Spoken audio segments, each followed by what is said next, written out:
Zippity DooDaa, zippity wonderful feeling this way.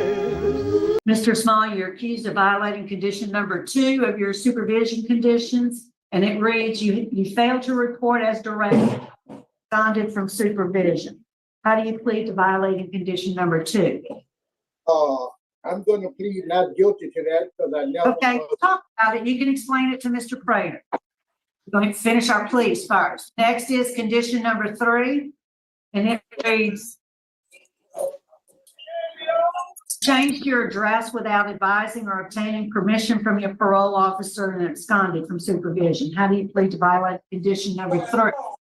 Guilty, ma'am. And then last is condition number 4, which says on March 26, 2024, you were arrested by the Jefferson Parish Sheriff's Office and charged with domestic abuse battery. Charges were refused May 3rd, 2024. So how do you plead to violating condition number 4? And what am I pleading to on this case here, ma'am? Condition number 4, it says, on March 26, 2024, you were arrested by Jefferson Parish Sheriff's Office and charged with domestic abuse battery. Those charges were refused May 3rd, 2024. So how do you plead to violating condition number 4? Not guilty. Right, would you answer Mr. Prater's questions, please? Yes, ma'am. Sir, Mr. Small, how are you today? Can you hear me all right? Yes, sir. Okay, let's start with the first one where it claims that you didn't report like you were supposed to. How long have you been on parole? I have been on parole since 2020 during the pandemic, and I was not told to report because of the pandemic. For some reason, we lost all communication. Okay.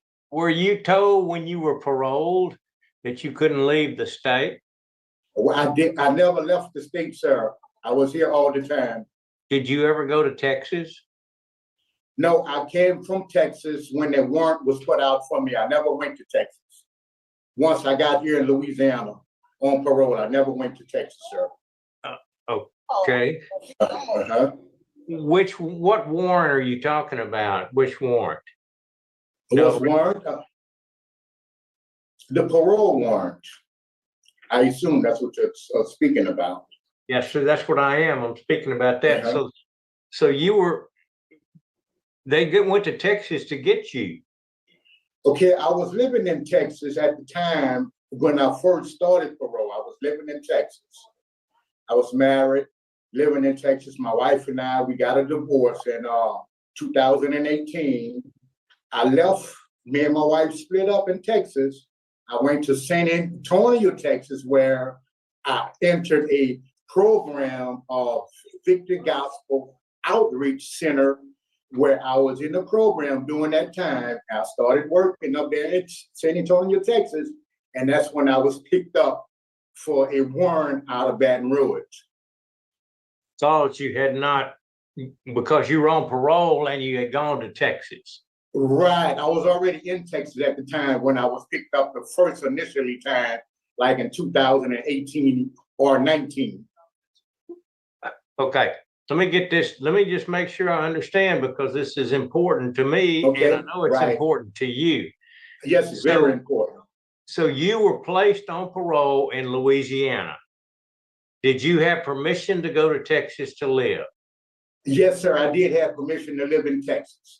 Okay, there's where I was getting at.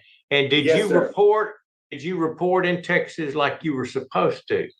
Yeah, yes, I did. Until all the way to the time that I was picked up. I reported from 2013 when I got out of prison in 2013. Okay, so if you had permission from the state of Louisiana to be living in Texas, yes, sir. Why did the state of Louisiana come over there and get you? What did they say? Because I had a warrant.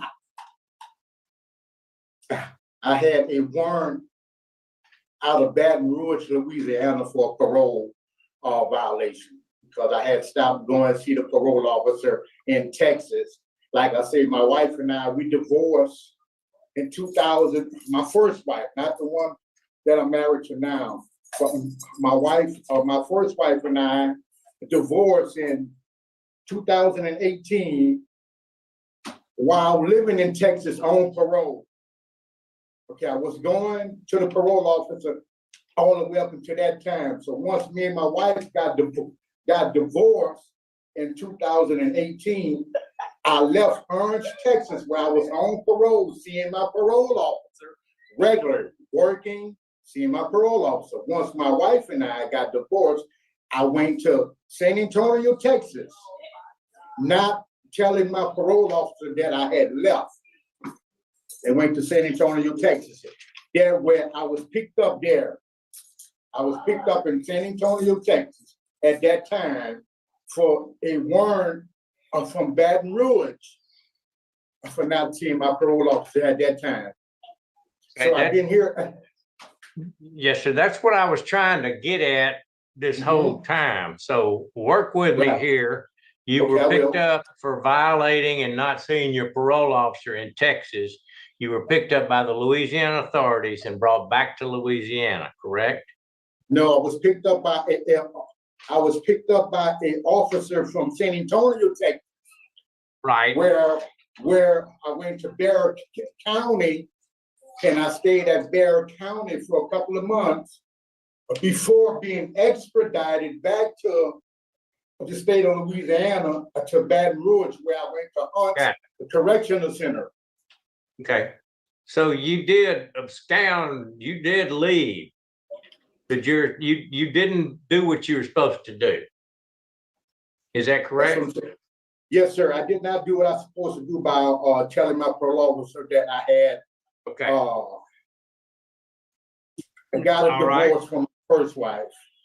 All right. Let's fast forward to March of this year.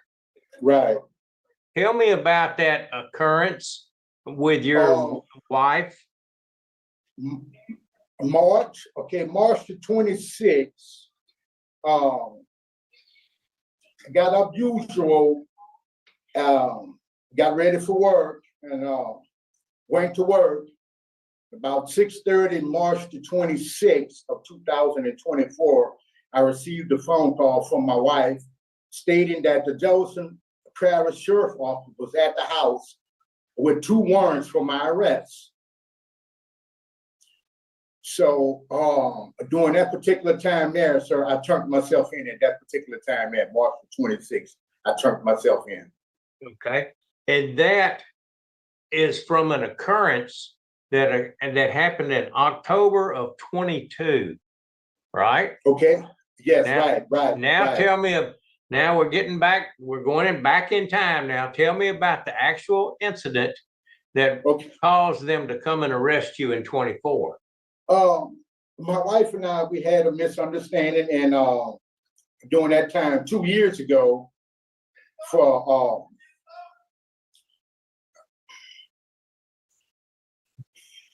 like I said, we had a misunderstanding, sir, and my wife wanted to get out of the pickup truck that I was driving, and I wouldn't let her get out of the pickup truck. I kept hitting the lock button so she wouldn't get out of the pickup truck. So when I couldn't stop her no longer from getting out, she got out of the truck and got out on the side of the highway. So I left her on the side of the highway. I called my pastor up. I told my pastor that my wife had got out the truck. I left her on the side of the highway. He said, well, you got to go back and get your wife. So I went back to try to go and find her. She was already gone. Say, did you ever strike her or wrestle with her? No, sir, not at all. Like I said, I was just hitting the lock button on the pickup truck, keep her from getting out, until I couldn't stop her from getting out any longer from the lock button. She got out the truck, all hysterical, and I just left her on the side of the highway. I left. Not even knowing that she had called the police and everything like that. Her and I had lived together all the way up until March 26th, not even knowing that a warrant was out for my arrest. We had been staying together the whole time, sir. Okay, she had some damage to her face and to her chest area that was photographed, and her statement, and I feel certain you have talked to her about this, but her statement is pretty damning in the fact that it says exactly what you did in the course of that little skirmish you're talking about. Right. And she seemed like she was, the officer went to a great detail, or the deputy, I think he did a great job of documenting everything. Well, how do we get around that? By telling the truth, sir. And I never punched her. I tried to stop her from getting out of the truck. I never hit her or anything. And how she got the damage on her chest where they were stating that her mouth was bust and she had damages. I tried to prevent her from getting out the truck. I never spiked her or anything like this here. No, I'm a gentleman. I love my wife. So you did touch her, though. I mean, you did try to keep her in the truck, correct? Yes, sir. That's it. I just tried to keep her in the truck. So it was more than just hitting the lock button. Okay. Yes. Right. I just tried to prevent her from getting out the truck. Tried to stop her from getting out of the truck. She was trying to get out the truck. What you getting out of the truck for? Because we had a misunderstanding. You know, sir, I never hit her. I never laid a hand on my wife. Just like she said, how she got the marks on her face. I don't know. She was trying to get out the truck. She hit herself. I never spiked her. He also says that she's been the victim of other domestic violence from you. Was she just making that up too? Yes, sir. I never been she never been no victim of domestic violence from me, sir. I never been arrested on anything.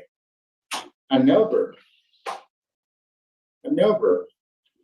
been arrested on anything, sir. You know, like I said, we've been living together all the way up until the day they picked me up, that the warrant was put out for my arrest. I turned myself in to face these charges. I don't have anything to hide. I would never beat her, never hit her, sir. Never ever. That's so you didn't strike her. You did wrestle with her some to try to keep her in the car. What were y'all arguing about? About the pickup truck that we had purchased together. And we left the dealership at this particular time, and the guy had given us his business card. He given one to me and one to her. I told her that she didn't need the business card to give me the business card because he didn't want to. The guy said if we needed any more information, if we needed anything further, to contact him. So that's why he gave us the business card. So I told my wife, I said, well, baby, that's over with. He don't want to, we came here to sign the truck, to put the truck in my name. He wouldn't do it. So he gave us a business card to contact him if we needed anything. So I told my wife, I said, well, babe, you don't need the business card. There's no reason why we should contact him anymore. It was like he was flirting with my wife. And, I got upset. I got a little upset. I said, well, you don't need the business card. Give me the business card. And that's what it was all about. Like I said, I never spiked her. Like I say, I'm a gentleman. I'm not a violent guy. Okay, well, that's the purpose of these hearings, is to Yes, sir. determine what happened. So y'all were fussing over A business a card. business card Yes, that you sir. didn't think she should have. Right. That's what it's all. That's Okay. All right. That's all I have. Thank you. That's all the questions I needed then. Yes, sir. Thank you, Madam You're Chairwoman. welcome, sir. I see Ms. Stapleton has some questions. Yes, sir, Mr. Small. Yes, ma'am. To continue on with what my colleague, Mr. Prater, was talking about, and you're talking about the business card. In her police report, she talks about that this all started out of you thought she was cheating and you were jealous.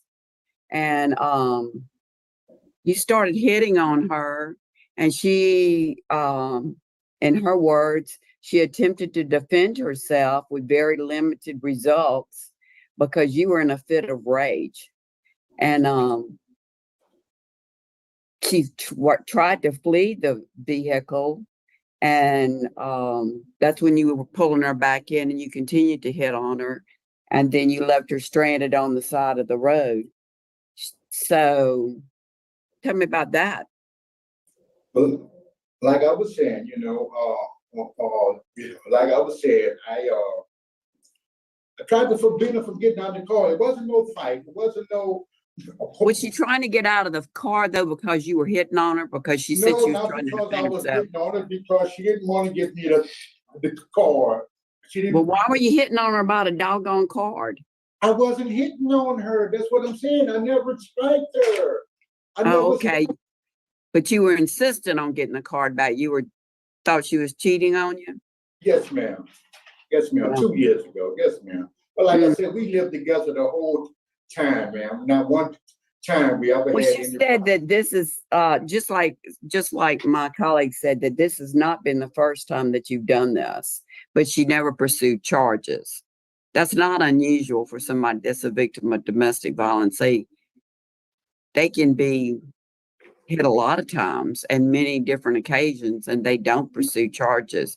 And to be a nonviolent person, you may not be a nonviolent person against somebody your size, but that's not unusual for a victim to be beat up on.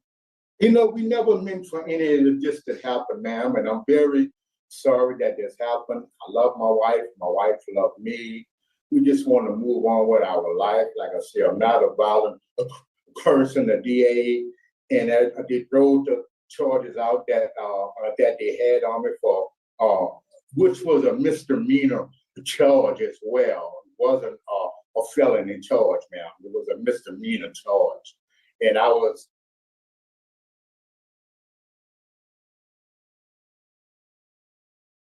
dismissed. That charge was dismissed against me, ma'am. And we just want to get on with our life. We really do sorry that this happened. And we don't want to cause any. I don't want to, and I hate that y'all had to come down here to try to find out what's going on. I'm so sorry, ma'am. This will never ever happen again, ma'am. Never happen again.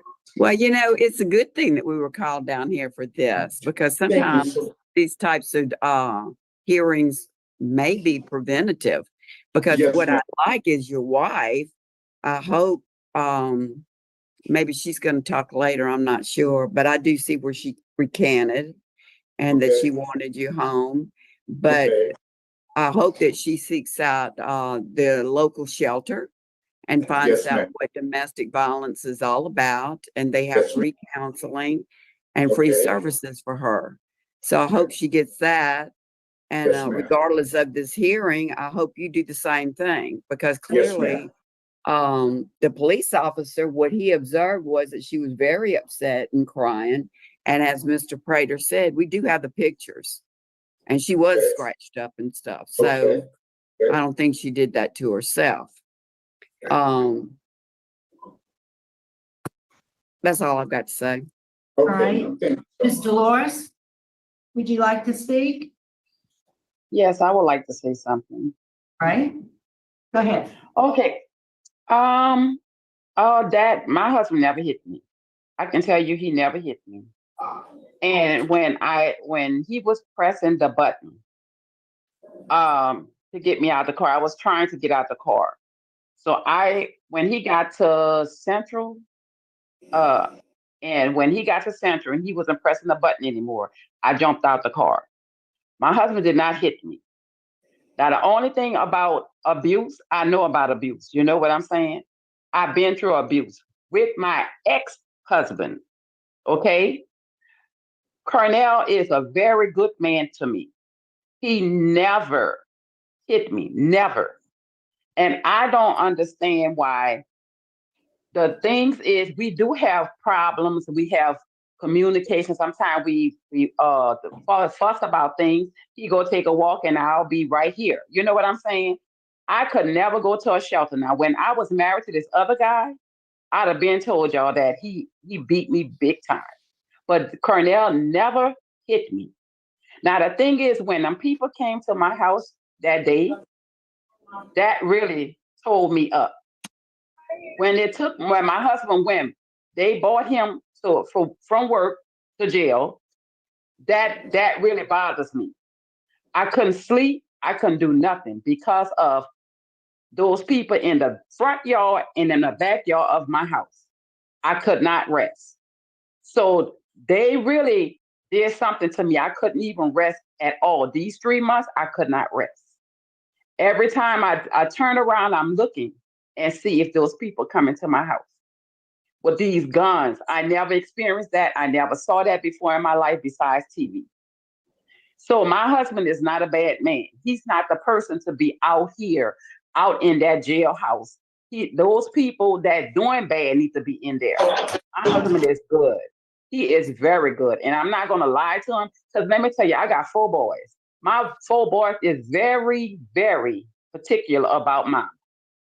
And if anybody touch me, my 4 boys got my back. But my husband will never hit me. I don't know nothing about none of that other stuff. He never hit me. Yes, And I ma'am. think when I got out the car, I probably hit my mouth on the door and I was shut the door. I'm trying to get out and I shut the door and that was it. My Yes, husband ma'am. never hit me. So Miss, let me just clarify something, Ms. Small. So the information or the what you told the police was not true? What I told the police, it's been a long time. I don't remember what I told the police. I told the police that he was trying to get the card. It was in my jean pocket. And so the only thing my husband was doing is like pulling me back so I won't jump out the Let me car. tell you what it says. And Okay. I'll share this with both of you. You, Jones, it says Jones dash Small. So I guess your before you married, your name was Jones. Yeah, my name is Jones. Yeah. So it says Jones Small advised that Small became enraged with her. He determined her vehicle was only in her name and not in his too. Right.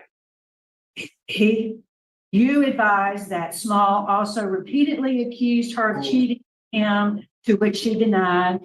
That as Jones Small advised that as the two argued, Small became more incensed and without any warning, then used an open hand strike to her face and lip area, along with both hitting and scratching her chest area, and further forcefully grabbed the collar of her shirt with his fingers and pulled her from the truck. And there's more. So all that's not true. No, I didn't say it's not true, but I'm just saying I don't remember what I told the police officer. I know that when the police officer was talking to me, I wasn't really saying too much to him. He was just looking at me, writing things down. I never said anything to the police officer. Okay. Well, thank you, ma'am. We appreciate your statement. Mr. Cornell, is there anything you'd like to say before we reach a decision? I think I've said enough, ma'am. Okay.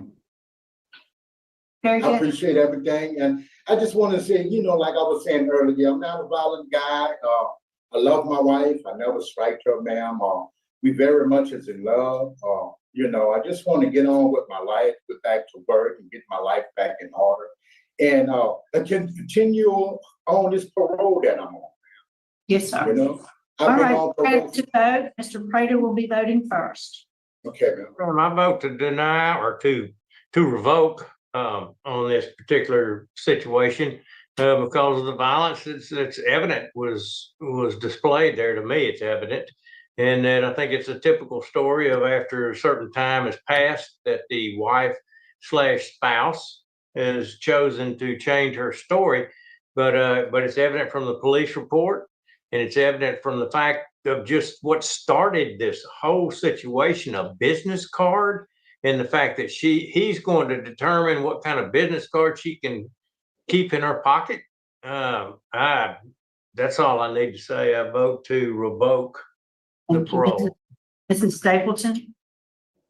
I agree with Mr. Prater for that same reasons. I believe that the officer had no reason to lie, or the deputy had no reason to lie. And also, he did a fantastic job on documentation because we did get the pictures. And so that is a thank you to them for doing such a good job on the police report, and also for probation and parole to make sure we get the pictures. So my vote is to deny. Revoke. I'm sorry, revoke, yes. And Mr. Small, based on the information presented in the record, I do find you guilty of violating condition number 3 and number 4. So my vote today also is to revoke your parole. Today, sir, your parole is being revoked. That concludes our business in Jefferson. We're going to sign off at 9:32. Wonderful feeling this way.